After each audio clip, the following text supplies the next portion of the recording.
This conference will now be recorded.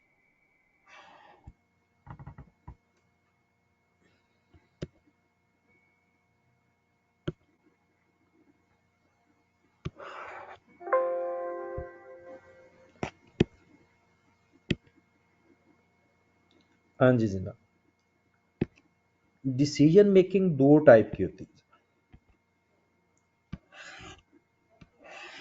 एक होती है short term decision making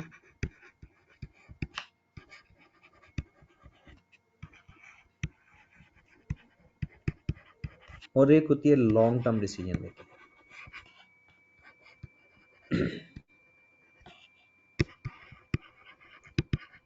short term decision making and long term decision making. पहले ये दोनों short term decision making भी और लॉन्ग टर्म डिसीजन मेकिंग भी हमारे सिलेबस सीएमए में ही होते थे, बट अब आई कैप ने इसको स्प्लिट कर दिया। जो शॉर्ट टर्म डिसीजन मेकिंग है ये कैफ 3 में रखा है, मतलब सीएमए, और ये जो लॉन्ग टर्म डिसीजन मेकिंग है इसको कैफ 6 में लेकर गया एमएफए के अंदर। लॉन्ग टर्म डिसीजन मेकिंग में आपने पुराने क्वेश्चंस पेपर में देखा होगा कि वो एनपीवी फाइंड करवा रहा होगा, आईआरआर फाइंड करवा रहा होगा, तो ये चीजें हमारे सिलेबस में अब नहीं है। एमएफए में है, कॉस्ट अकाउंटिंग के अंदर नहीं। अच्छा, long term decision making bill base यही है कि आपने कोई नॉन करंट एसेट खरीदना हो, खरीदना है या नहीं खरीदना, आपने कोई प्रोजेक्ट शुरू करना है या नहीं करना, ये लॉन्ग टर्म डिसीजन मेकिंग में बातें होती है। मतलब वो काम जो ओवर द उसका जो यूटिलाइजेशन है over the long period of time होता था, 5 साल, 4 साल, 6 साल, 8 साल। जो शॉर्ट टर्म डिसीजन मेकिंग होता है ये मोस्टली इन्वेंट्री से रिलेट कर रहा होता है।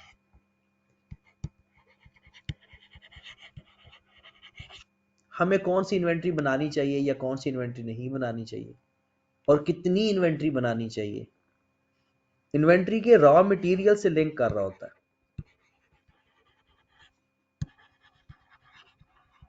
दूसरे लफ्जों में प्रोडक्शन से लिंक कर रहा होता है, गुड्स से।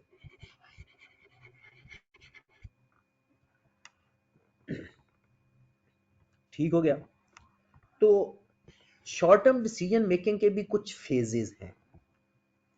उन फेजेस में सबसे जो पहला फेज है वो है कि इंक्रीमेंटल कॉस्टिंग का।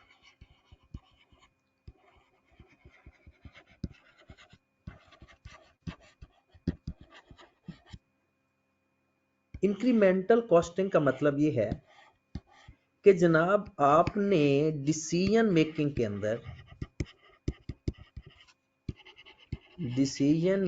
अंदर वेरिएबल कॉस्ट सारी लेनी है, वेरिएबल प्रोडक्शन कॉस्ट सारी लेनी है।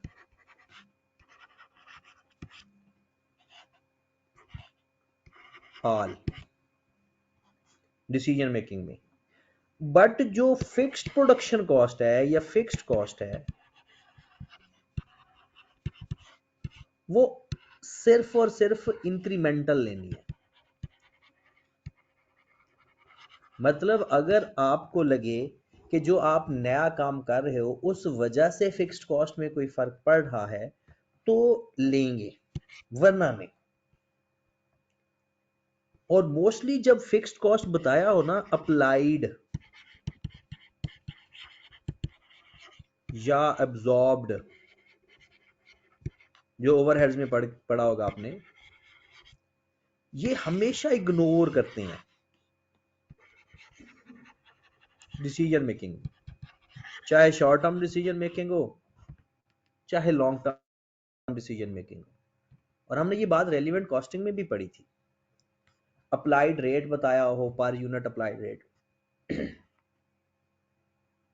क्योंकि बात चले जी। एक अगर छोटा सा हम सवाल करना चाहें इसका, तो एक्सपोज करके कर लेते हैं कि sale price of a unit offer rupees 500, material cost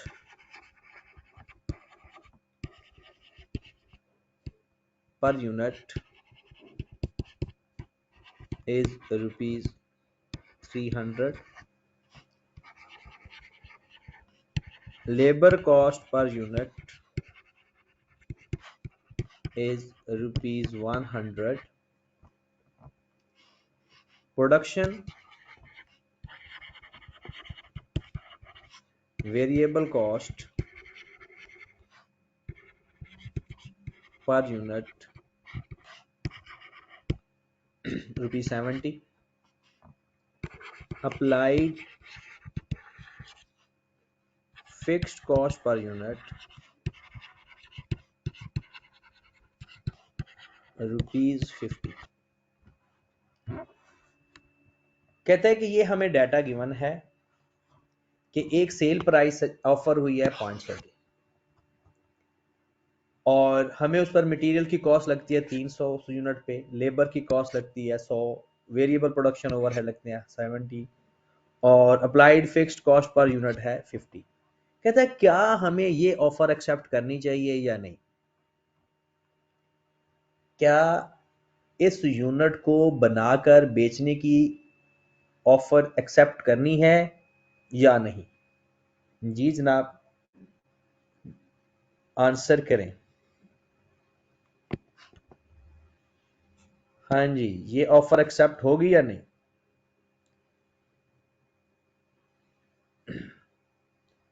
सब लोग आंसर क्यों नहीं कर रहे। जी अरसलान ने कहा है हो जाएगी, 141 ने भी कहा है हो जाएगी, अशर ने भी कहा है हो जाएगी। जी चेक करते हैं ऐसा क्यों। हालांकि ओवरऑल हम देखें तो हमें लग रहा था कि इसकी कॉस्ट जो टोटल है वो 500 से बढ़ रही है, 520 पे जा रही है, लेकिन ये कॉस्ट हमने डिसीजन मेकिंग में नहीं लेनी। डिसीजन मेकिंग में हमने वेरिएबल कॉस्ट लेनी है, मटेरियल, लेबर और वेरिएबल कॉस्ट, जो कि बनती है 470 और सेल प्राइस ऑफर हो रही है 500। तो हम ये कॉस्ट, ये ऑफर एक्सेप्ट कर लेंगे। हाँ, अगर इंक्रीमेंटल फिक्स्ड कॉस्ट कोई आती इन्हीं 500 जो जिसकी ऑफर हुई है उसी को बनाने के लिए, तो वो हम कंसीडर करते अपनी कॉस्ट के। ओके की बात। ये बेसिक कॉन्सेप्ट सवाल के अंदर मिक्स आएगा, किसी अलग सेपरेट सवाल के अंदर ये कभी भी नहीं बन के आएगा, किसी सवाल के अंदर ये मिक्स होके आएगा। नेक्स्ट कॉन्सेप्ट है जनाब लिमिटिंग फैक्टर।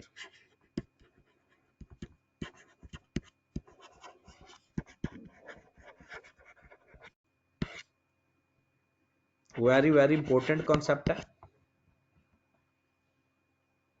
Limiting factor. ये लिमिटिंग फैक्टर आप लोगों ने पहले भी पढ़ा हुआ है, लेकिन डायरेक्ट इस फॉर्मेट में नहीं पढ़ा हुआ, किसी और अंदाज में पढ़ा हुआ है। उसी तरह की चीजें हम करते थे वहां पर लीनियर प्रोग्रामिंग में।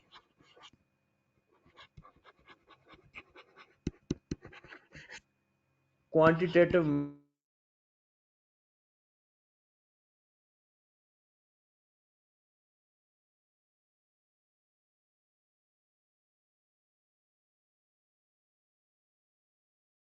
कुछ इस तरह का डाटा हमें गिवन होता था, कुछ इस तरह की फॉर्मेशन हम करते होते थे,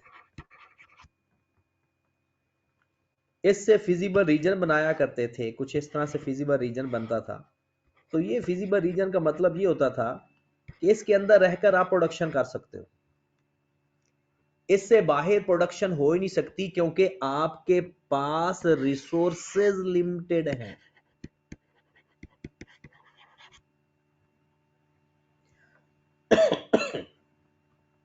आपके पास रिसोर्सेज लिमिटेड। अब और इसमें हम इस फिजिबल रीजन में देखते थे कि वो नंबर ऑफ यूनिट्स बनाते थे जहां पर हमें प्रॉफिट मैक्सिमम होता था।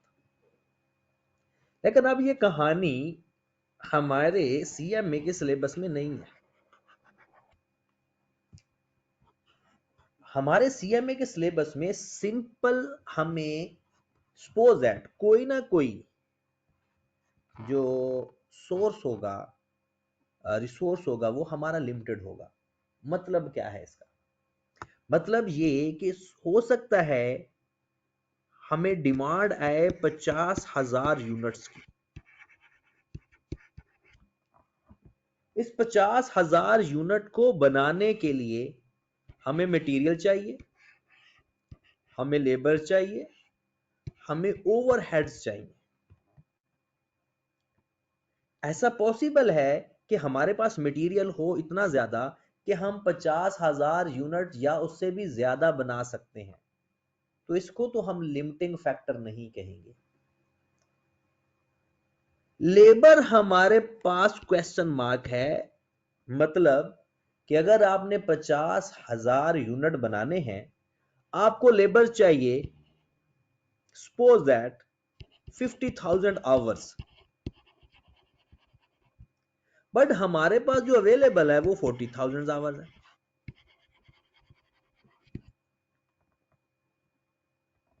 अब हम अपनी ये लिमिटेड कैपेसिटी को इस्तेमाल करके, इस लिमिटिंग फैक्टर को इस्तेमाल करके इतनी प्रोडक्शन करेंगे कि हमें प्रॉफिट मैक्सिमम हो। तो लिमिटिंग फैक्टर क्या होता है कि किसी रिसोर्सेज का कंप्लीट या पूरा ना होना अकॉर्डिंग टू रिक्वायरमेंट, उस फैक्टर को लिमिटिंग फैक्टर कहते हैं। वो सिर्फ मटेरियल भी हो सकता है। लिमिटेड फैक्टर क्या क्या हो सकते हैं? लिमिटेड फैक्टर्स जो सवाल के अंदर गिवन होगा वैसे वो मटेरियल भी हो सकता है, वो लेबर आवर्स भी हो सकते हैं, वो मशीन आवर्स भी हो सकते हैं, वो ओवरहेड्स भी हो सकते हैं। मतलब जो चीज मैन्युफैक्चरिंग के अंदर इस्तेमाल होती है उनमें से कुछ भी हो सकता है। हमने फिर करना क्या होता है, और ये कॉन्सेप्ट अप्लाई मोस्टली कब होता है? जब हम दो या दो से ज्यादा प्रोडक्शन कर रहे हैं, या हमारी दो या दो से ज्यादा प्रोडक्ट्स हों, तब हम देखेंगे कि इस लिमिटेड इंफॉर्मेशन या लिमिटेड रिसोर्सेज को इस्तेमाल करके हम कौन सी प्रोडक्शन करें। उसके लिए आई कैप ने अपनी किताब के अंदर कुछ स्टेप्स लिख दिए। कहता है वो क्वेश्चन करते हुए वो स्टेप फॉलो कर लेना तो आपसे गलती के चांसेस कम होंगे। एक तो गलती के चांसेस कम होंगे, दूसरा सवाल जल्दी हल हो जाएगा। ओके होगी बात? चले तो फिर वो स्टेप हम लिखते हैं। लिमिटिंग फैक्टर के अंदर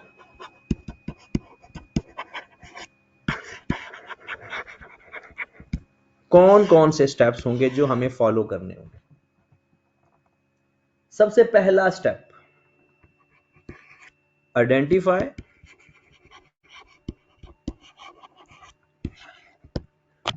लिमिटिंग फैक्टर।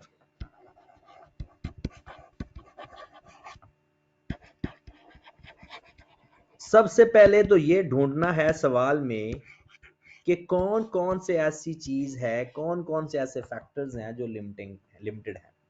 मतलब लेबर है, मटेरियल है, मशीन आवर्स हैं, fixed overheads, sorry production overheads हैं। क्या चीज लिमिटिंग है? इसके लिए हम एक एग्जांपल देखते हैं। सपोज मैं कहता हूं कि आप प्रोडक्शन करते हैं, एक प्रोडक्शन एक्स है, प्रोडक्ट एक्स और एक प्रोडक्ट वाई है। इनके ऊपर जो लेबर है, suppose that 6 unit per hour बनाते हैं, 6 यूनिट्स पर आवर। ओके, या लेबर्स के अलावा हम मशीन लगा लेते हैं। सपोज एक मशीन ए है, अगर वो प्रोडक्ट एक्स बनाती है ना तो 1 घंटे में 6 यूनिट बना लेती है, और यही मशीन ए प्रोडक्ट बी बनाते वक्त 10 यूनिट बनाती है 1 घंटे में। और इस मशीन के जो टोटल अवेलेबल आवर्स हैं, टोटल अवेलेबल आवर्स वो हैं 3000। मतलब 3000 से ज्यादा वो मशीन हम उस साल या उस महीने या उस टाइम पे इस्तेमाल नहीं कर सकते। जो मशीन बी है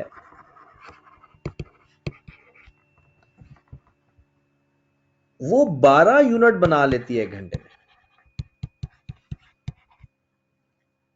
और 5 यूनिट बनाती है 1 घंटे में वाई के, और इसके जो टोटल अवेलेबिलिटी है वो 4200 आवर्स है।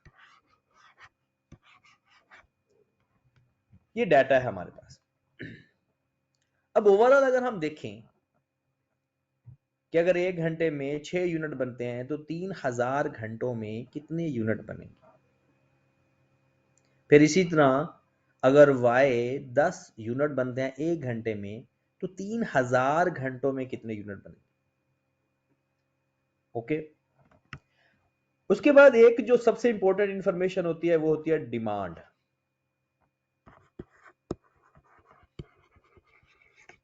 डिमांड है जनाब, एक्स की जो डिमांड है वो सपोज हम कर लेते हैं मार्केट के अंदर 12,000 डिमांड कर लेते हैं। 12,000 यूनिट्स की डिमांड आई है, और वाई प्रोडक्ट की डिमांड सपोज हम कर लेते हैं 15,000 यूनिट्स आई।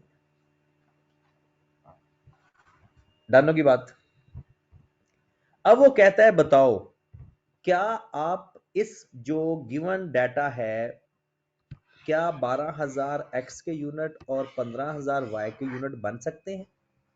अगर बन सकते हैं तो कोई मसला ही नहीं है, किसी डिसीजन मेकिंग की जरूरत ही नहीं है। बट अगर इस टाइम में इस जो गिवन आवर्स हैं उसमें ये गिवन डिमांड पूरी नहीं होती, फिर डिसीजन मेकिंग की जरूरत है कि हमें पहले कौन से यूनिट बनाने चाहिए और बाद में कौन से यूनिट बनाने चाहिए। तो क्योंकि बात, तो सबसे पहले हम पहला स्टेप है आइडेंटिफाई करेंगे लिमिटिंग फैक्टर है भी सही या नहीं। ओके की बात। चले जनाब, उसके लिए हम क्या करते हैं, सपोज हम यहां पर लिख लेते हैं मशीन 1, यही रिसोर्सेज है ना जो यूटिलाइज हो रहे हैं। मशीन 2, तो सबसे पहले हम करते हैं कि एक्स के 12,000 यूनिट बनाने के लिए मशीन 1 के टोटल कितने घंटे रिक्वायर्ड होंगे। मशीन एक्स के 12,000 यूनिट बनाने के लिए, सॉरी मशीन 1 के एक्स प्रोडक्ट के 12,000 यूनिट बनाने के लिए कितने घंटे दरकार होंगे। लो जनाब, 6 यूनिट बनते हैं 1 घंटे में, टोटल उसके पास है 3,000 घंटे, हमें चाहिए 12,000। तो जनाब 12,000 यूनिट बनाने के लिए बताएं कितने घंटे दरकार होंगे।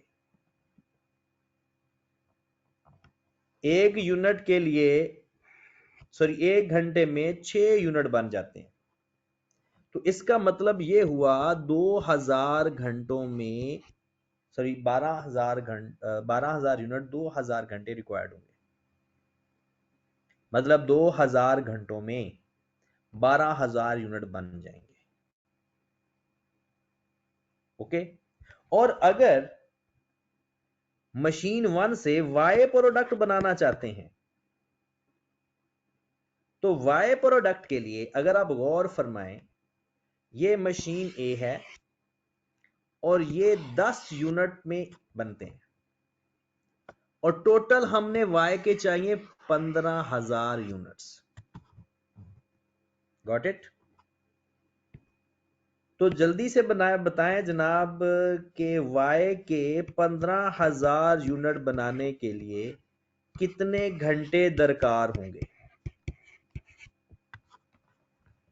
1500, क्योंकि एक घंटे में 10 यूनिट बनते हैं तो 1500 घंटों में 15,000 यूनिट बन जाएंगे।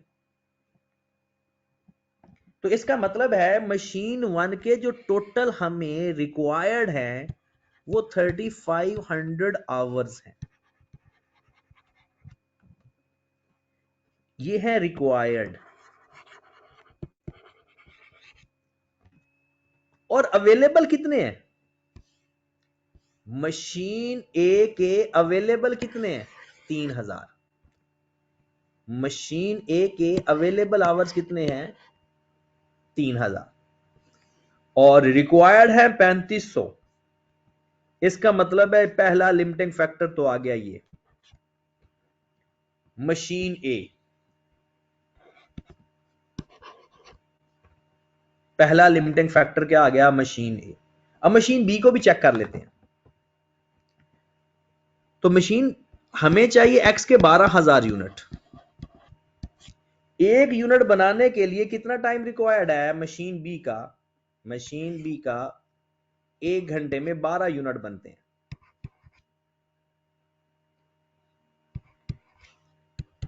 1000 घंटा और वाई है 15,000 यूनिट चाहिए और एक घंटे में 5 यूनिट बनते हैं। तो कितने घंटे रिक्वायर्ड है? 3000। 4000 घंटे रिक्वायर्ड है। अवेलेबल हम यहां पर लिख लेते हैं, अवेलेबल 3000 घंटे यहां पर अवेलेबल है, 4200 घंटे यहां पर अवेलेबल है। तो बताओ मशीन ए लिमिटिंग फैक्टर है या मशीन बी लिमिटिंग फैक्टर? हाँ जी, मशीन ए लिमिटिंग फैक्टर में जा रही है या मशीन बी?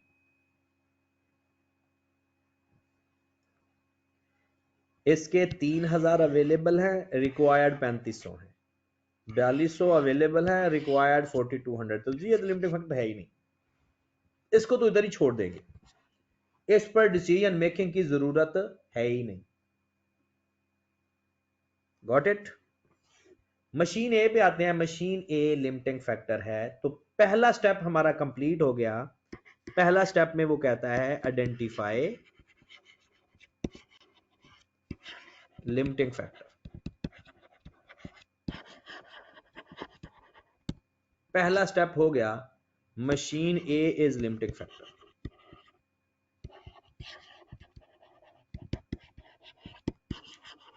ये सारा कुछ लिखने की जरूरत नहीं है, ये तो मैं आपको समझाने के लिए लिख रहा हूं और अभी तो वैसे बेसिक है। जब सवाल करेंगे तो फिर मैं आपको तरीकाकार बताऊंगा कि आपने किस तरीके से करना है। दूसरा स्टेप, स्टेप नंबर 2, आपने फाइंड करना है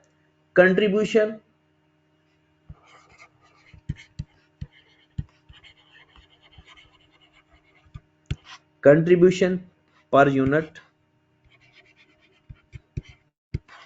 फॉर ईच प्रोडक्ट।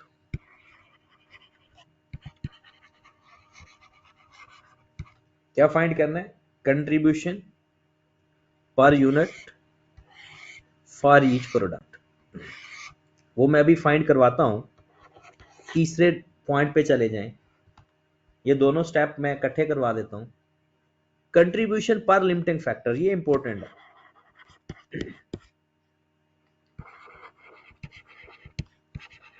कंट्रीब्यूशन पर लिमिटिंग फैक्टर।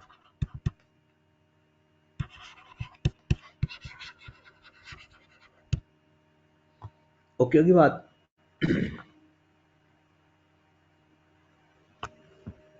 चले, नेक्स्ट स्टेप जो इसका बनता है लिमिटिंग फैक्टर के बाद, वो होता है डिसीजन मेकिंग। पहले हम लिमिटिंग फैक्टर फाइंड कर ले, वो लिमिटिंग फैक्टर तो फाइंड हो गया। पहले कंट्रीब्यूशन हर प्रोडक्ट का, फिर कंट्रीब्यूशन पर लिमिटिंग फैक्टर करते हैं, और फिर डिसीजन मेकिंग पे आते हैं। तो जनाब दूसरा स्टेप करने लगे हैं, सपोज ही करने लगा हूं मैं, हमारे पास प्रोडक्ट एक्स है और वाई है। Suppose sale price per unit है एक्स की 120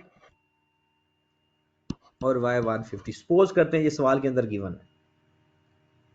और वेरिएबल कॉस्ट पर यूनिट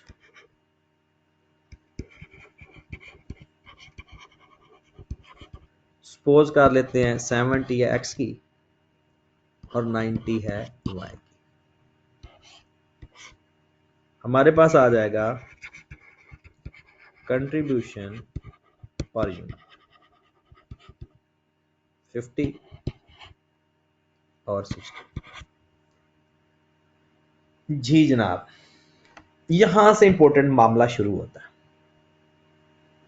हमने फाइंड करना है नंबर 4 पे कंट्रीब्यूशन पर लिमिटिंग फैक्टर।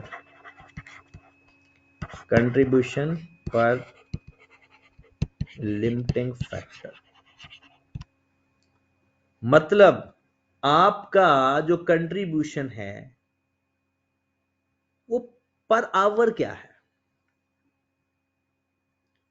आपका कंट्रीब्यूशन पर आवर क्या है। ये जो 50 है ना, ये पर यूनिट है। ये जो 50 है ये पर यूनिट है। हमें चाहिए जो लिमिटिंग फैक्टर है उस हिसाब से, मतलब labour per hour, labour per hour चाहिए। तो हम ये देखते हैं पहले, हमें वैसे यहां पर मैं एक छोटी सी वर्किंग कर देता हूं। टोटल हमारे पास 12,000 यूनिट रिक्वायर्ड है। टोटल हमें जो यूनिट रिक्वायर्ड है वो 12,000 यूनिट रिक्वायर्ड है। ठीक है, और अवेलेबल कितने हैं? 3,000। ओके होगी बात? और बिल्कुल इसी तरह 15,000 हमारे पास रिक्वायर्ड है वाई प्रोडक्ट के, और अवेलेबल कितने हैं?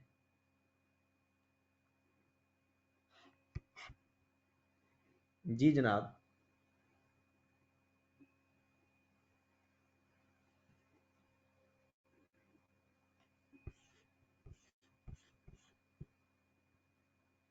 वाई के लिए देखने हैं 3,000। हमें सिर्फ मशीन 1 के चाहिए, सिर्फ मशीन ए के, मशीन ए के। मशीन बी तो लिमिटिंग है ही नहीं, हमें सिर्फ मशीन ए के देखना है। 12,000 हमें टोटल जरूरत है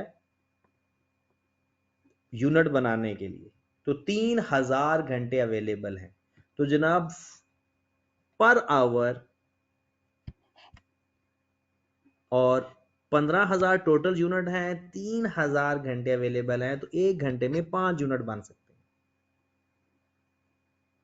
तो ये आ जाएगा एक घंटे के 4 यूनिट, एक घंटे में 5 यूनिट। अब आ जाते हैं कंट्रीब्यूशन पर लिमिटिंग फैक्टर पे वापस। तो जनाब कंट्रीब्यूशन पर लिमिटिंग फैक्टर में आ जाएगा 50 पर यूनिट है, और एक यूनिट बनाने में 4 घंटे लगते हैं। तो पर आवर लिमिटिंग फैक्टर आ गया 50 डिवाइड बाय 12, 12.5। और बिल्कुल ऐसे ही 60 कंट्रीब्यूशन पर यूनिट है, और एक यूनिट को बनाने के लिए 5 घंटे चाहिए, तो 12। ये आ गया कंट्रीब्यूशन पर लिमिटिंग फैक्टर। और हमेशा हमें इस टारगेट तक पहुंचना होता है, कंट्रीब्यूशन पर लिमिटिंग फैक्टर। जी ये बात क्लियर होगी सबको? जी आगे चलें।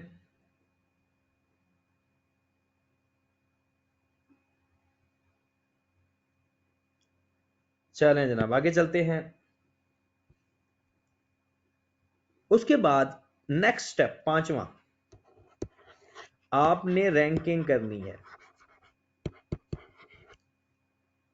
मतलब जिसका कंट्रीब्यूशन पर लिमिटिंग फैक्टर ज्यादा आ रहा है उसको रैंक नंबर 1,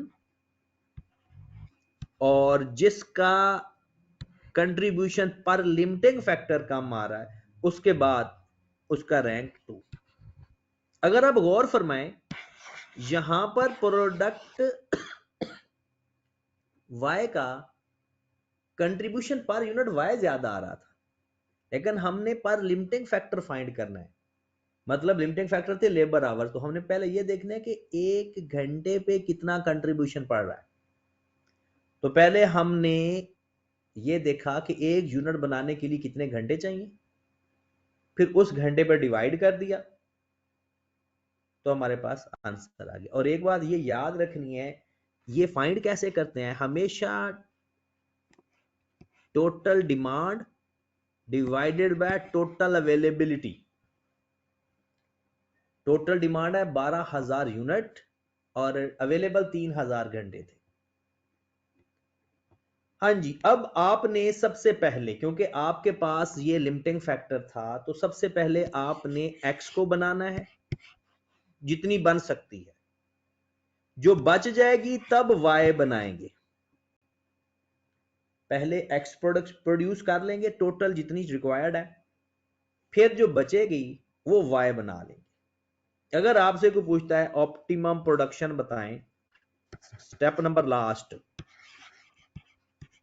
ऑप्टिमम प्रोडक्शन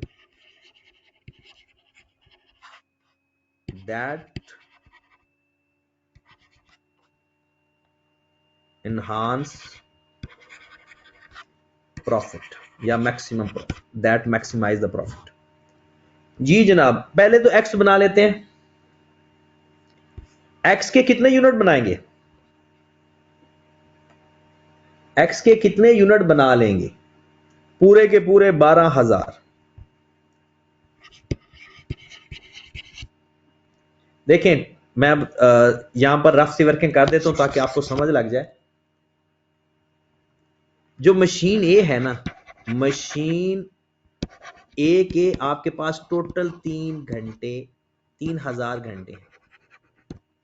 वो कहता है पहले आप ऐसा करो कि एक्स बना लो। अब एक्स के लिए हमें चाहिए 12,000 यूनिट। कितने यूनिट चाहिए, 12,000 यूनिट। तो 12,000 यूनिट बनाने पे कितना टाइम लग जाएगा, 12,000 यूनिट बनाने पे टोटल कितना टाइम लग जाएगा, 12,000 डिवाइडेड बाय 6। ये 6 कहां से आ गया, शुरू में देखें जरा, मशीन ए एक घंटे में 6 यूनिट बनाती है, तो 12,000 यूनिट बनाने पे कितने घंटे लगेंगे, 2,000।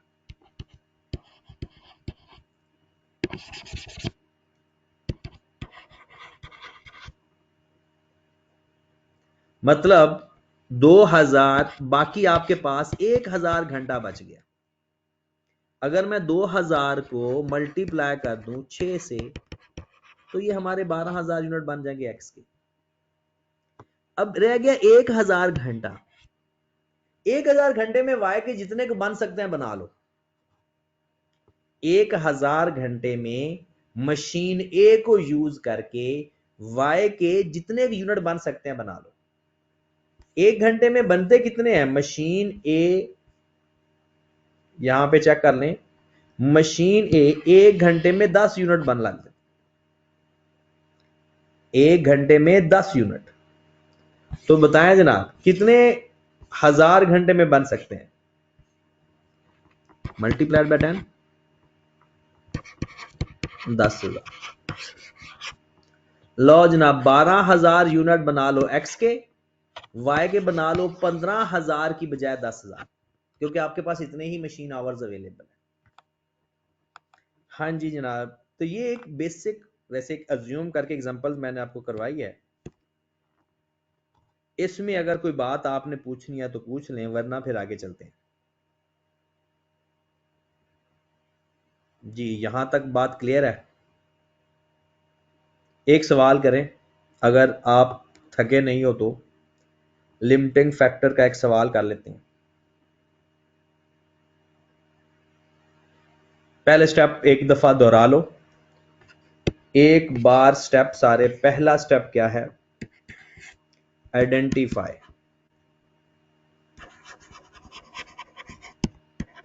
Limiting factor.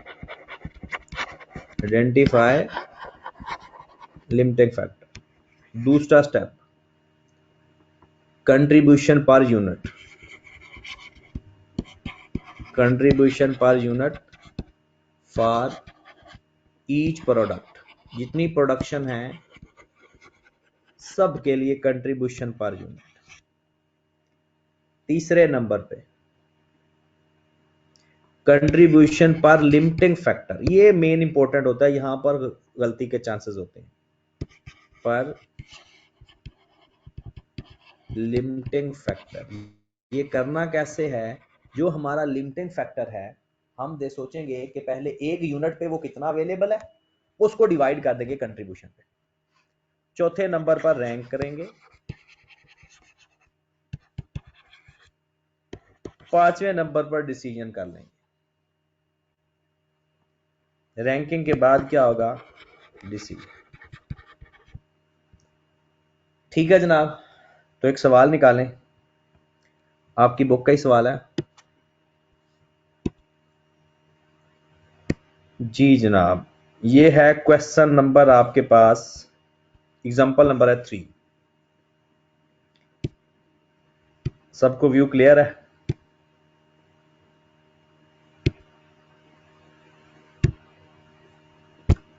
जी जनाब।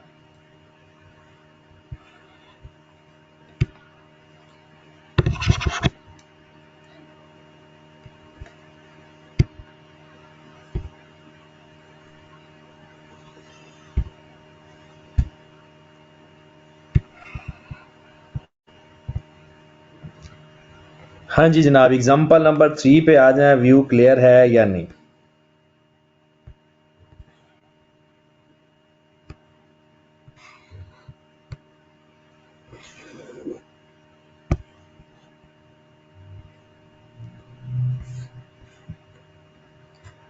हाँ जी, पढ़ना शुरू करें।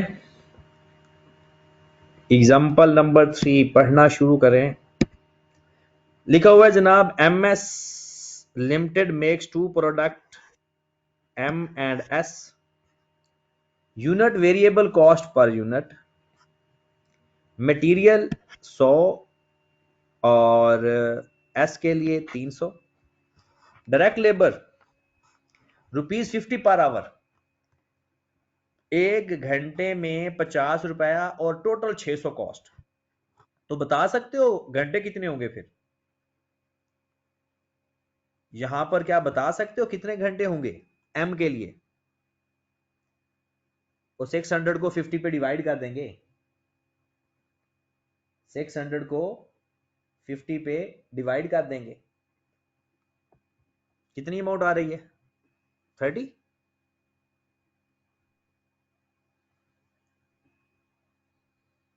12 और 300 को 50 पे डिवाइड कर दो 6। मतलब एक यूनिट बनाने के लिए 12 घंटे चाहिए एम के यूनिट को बनाने के लिए, और एस के एक यूनिट बनाने के लिए 6 घंटे चाहिए। वेरिएबल प्रोडक्शन ओवरहेड 100 दोनों में। कहता है the sales price per unit is 1400 M और 1100 S. During September the available direct labour is limited कहता है कि ड्यूरिंग द ईयर आपके पास लिमिटेड रिसोर्सेज हैं, लेबर और material. Sales demand is 3000 units और एस के हैं 5000 units. Got it. The optimal production maximum under, नीचे उसने स्टेप शुरू कर दिए, हम अपना स्टेप करना शुरू करते हैं। हाँ जी जनाब, सवाल खत्म हो गए। यहां पे सबसे पहला काम क्या है? सबसे पहला काम हमने आइडेंटिफाई करना कि मटेरियल और लेबर में कोई लिमिटिंग फैक्टर तो नहीं है। मटेरियल और लेबर में तो पहला स्टेप तो आप चाहे रफ तरीके से कर लो, चाहे आप डायरेक्ट कर लो, जिस तरह से आपको फिजिबल लगता है। जी, हमारे पास डिमांड पहले तो लिखो ना।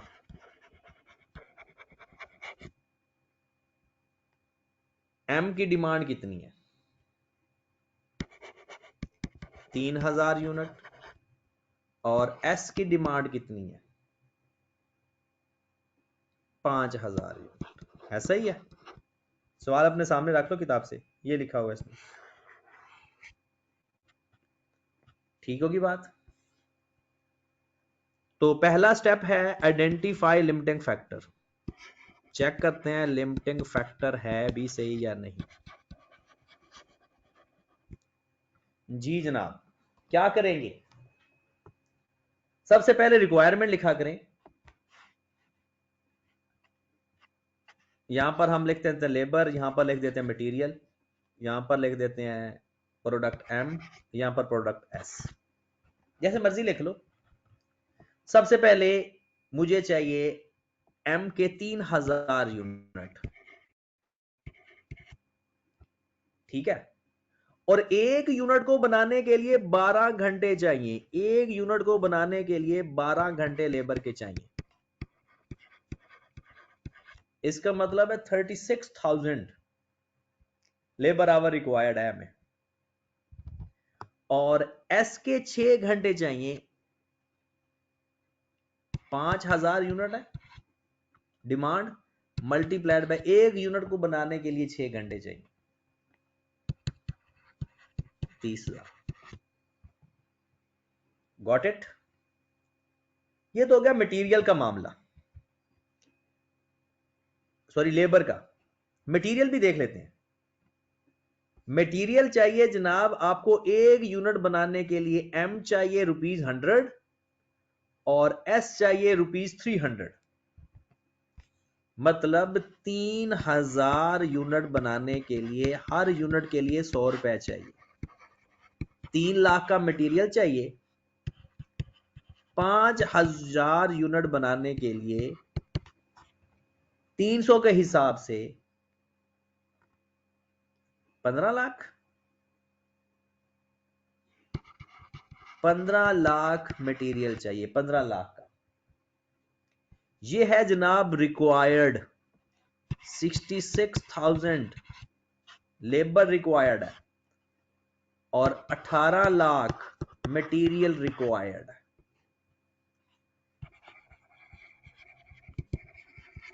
अवेलेबल, अवेलेबल वो कहता है 60,000 घंटे चाहिए आपके पास हैं लेबर के, और 25 लाख आपके पास है मटेरियल। मतलब 60,000 और 25 लाख। तो लिमिटिंग फैक्टर क्या हुआ? लेबर। ये लिमिटिंग फैक्टर नहीं है। 18 लाख का आपको मटेरियल चाहिए और 25 लाख का मटेरियल आपके पास अवेलेबल है। पहला स्टेप समझ लगा सबको? पहला स्टेप क्लियर है? ये मैं अभी ये एग्जांपल आपको करवा रहा हूं, फिर आपको ना एक स्केड्यूल के साथ करवाता जाऊंगा, बल्कि नेक्स्ट स्केड्यूल के साथ ही कर लेते हैं। जी जनाब, नेक्स्ट आ जाए फिर। नेक्स्ट,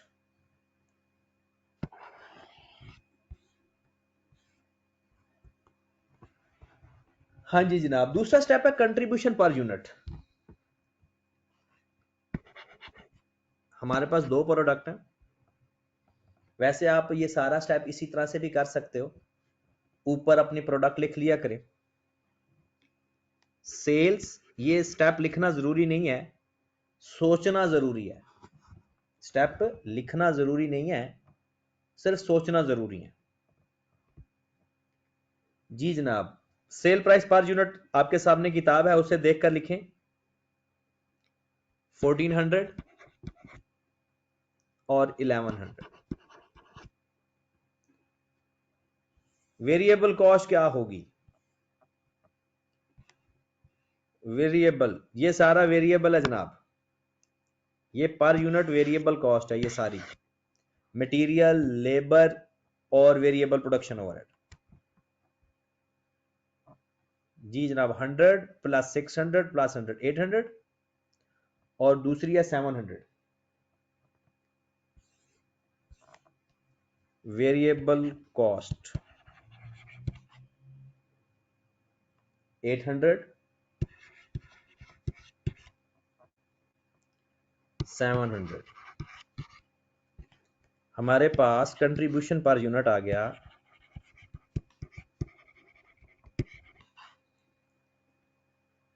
600 400।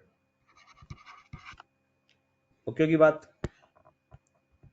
फिर हमें चाहिए कंट्रीब्यूशन पर limiting factor.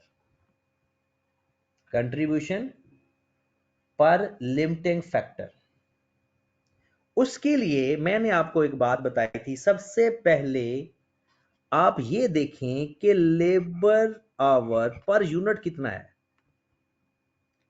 Labour our per unit, उसके लिए मैंने आपको एक तरीका बताया है कि क्या करेंगे। सबसे पहले यहां पर ही वर्किंग में आपने साइड पे या अपने कैलकुलेटर पे कर लेनी है वर्किंग। हाँ जी, टोटल डिमांड है 36,000। ये 36,000 भला कैसे आया? क्योंकि हमें लेबर आवर पर यूनिट चाहिए और 3,000 यूनिट हैं। पहले मैंने लिख लिया टोटल लेबर जो रिक्वायर्ड थी,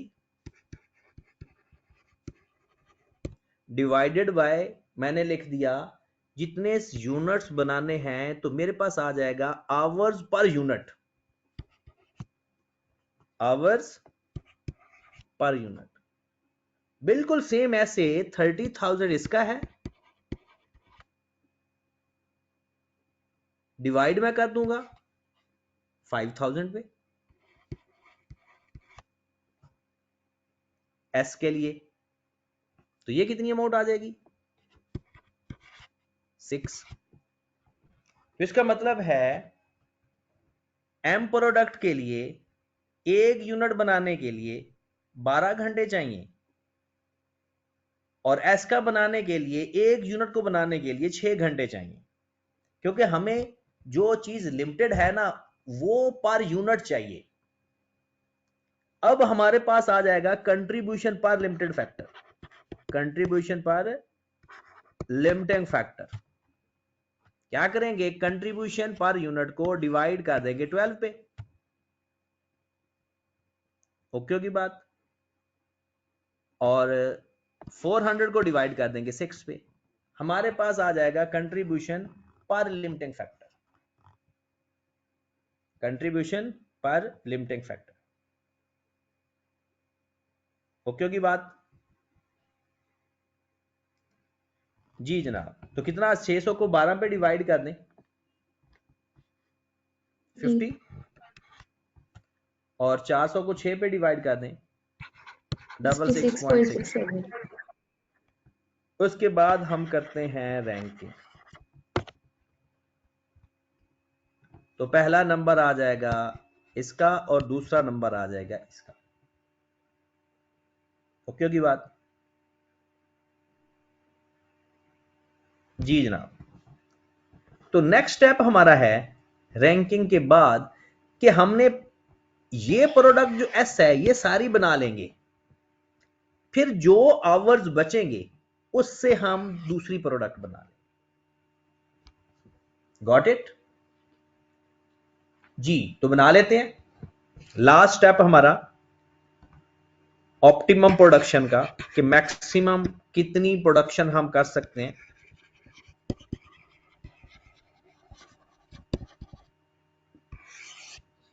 जी, हमारे पास अवेलेबल हैं लेबर आवर्स टोटल 60,000। ठीक होगी बात। एस प्रोडक्ट के लिए 5,000 उसके सारे यूनिट बना लेंगे। टोटल 5,000 मल्टीप्लाइड बाय 6, ये यूटिलाइज हो जाएंगे। रिमेनिंग बच गया 30,000। इस 30,000 को हमने देखना है कि इस 30,000 में एम के कितने यूनिट बन सकते हैं। एम के कितने यूनिट बन सकते हैं। जी जनाब, 5,000 यूनिट तो बना लेंगे वो पूरे पूरे। तो एम के कितना टाइम रिक्वायर्ड है।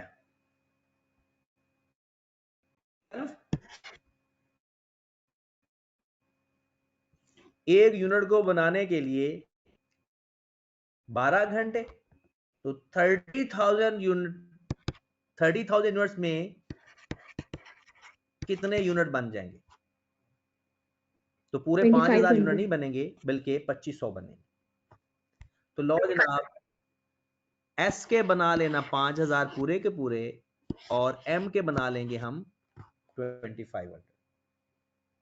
ठीक होगी बात। हाँ जी जनाब, तो ये लिमिटिंग फैक्टर के कुछ स्टेप हैं। कल मजीद मैं आपको इसका तरीकाकार यानी वो स्केड्यूल के साथ बताऊंगा कि आपने सारा एक ही स्केड्यूल और फॉर्मेट में करना है। तो आपने कल जो काम करना है ना, जाहिर सी बात है आप पर पहले भी बहुत प्रेशर है। आपने ऐसा करना है, अपनी बुक की बेसिक एग्जांपल, कॉम्प्रिहेंसिव नहीं, बेसिक एग्जांपल 4 to 7 करके आनी है कल। तो कल हमारा लिमिटिंग फैक्टर कंप्लीट हो जाएगा। फिर 4 to 7 मतलब आपने डिसीजन मेकिंग ऐसा मेरे साथ ही तैयार कर लो। इसके टोटल ऑलमोस्ट क्वेश्चंस बनते हैं बेसिक प्लस कंप्रीहेंसिव मिला के, मैक्सिमम 40 से ज्यादा नहीं होंगे। तो अगर हमारी ये स्पीड रहती है तो इंशाल्लाह हम 4-5 दिनों के अंदर डिसीजन मेकिंग कंप्लीट कर लेंगे। ठीक है, तो कल इंशाल्लाह मिलते हैं। कोई परेशानी हो तो कल आपने मुझसे डिस्कस कर लेना। ठीक है जनाब, ओके जी, अल्लाह हाफिज।